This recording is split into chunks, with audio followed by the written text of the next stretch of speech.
Bugun ovqat pishiramiz, lekin bir o'zim emas, Hulkar aka bilan. Assalomu alaykum azizlar. Bugun xudo xolasa sevinch bilan ovqat pishiramiz. Bugun nima pishiramiz shunda? Bugun sut brunchi pishiramiz. Mazza, sut brunchi ko'rdaklari bilan. Hey, qani ketdik.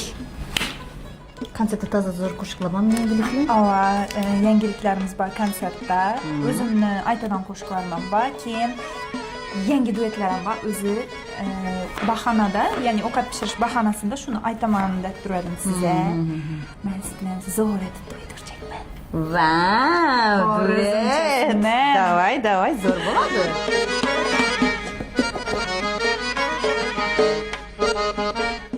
Xorazmcha qo'shiqlarning ichida anavi qo'shiqimiz dim ajralib turadi. Pakapakda. Qara qarang qara bizni yarmi kimni aqlizi qara. Qara deb buni aytganim sabab, bu yo'llarda yurimiz-ku biz endi, soylardan ketamiz. Shu Xorazmga borgan vaqtimda qarasam quyoshda yurib qorayib ketgan bolalarni ko'rdim. Men bechora menatda keyin dedim shu bolalarni bir azartirib bir qo'shiq ayting dedimda, shundan kelib chiqdi. Ammo o qo'shiqni yoqadi. Labimda bol bor, yuzimda xol bor, yanıma gelme ağam bor. Zo'r chiqdi, qo'shiq zo'r.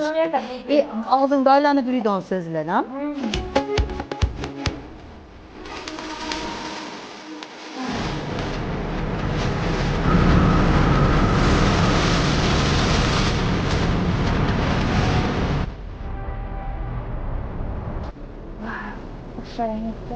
Barış Medresesi köpçülük şurada klip aldık o.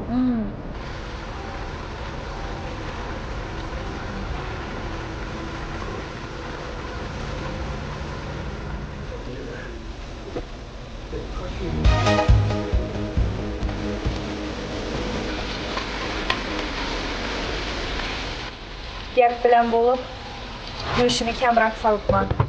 Lekin siz pishirganda sen ko'proq solading go'shtini. Zo'r chiqdi-ku bu. Iloh. Как раз men xohlagan illavop bo'lib. Dilber kolunda sazı, her nalesinde nazı.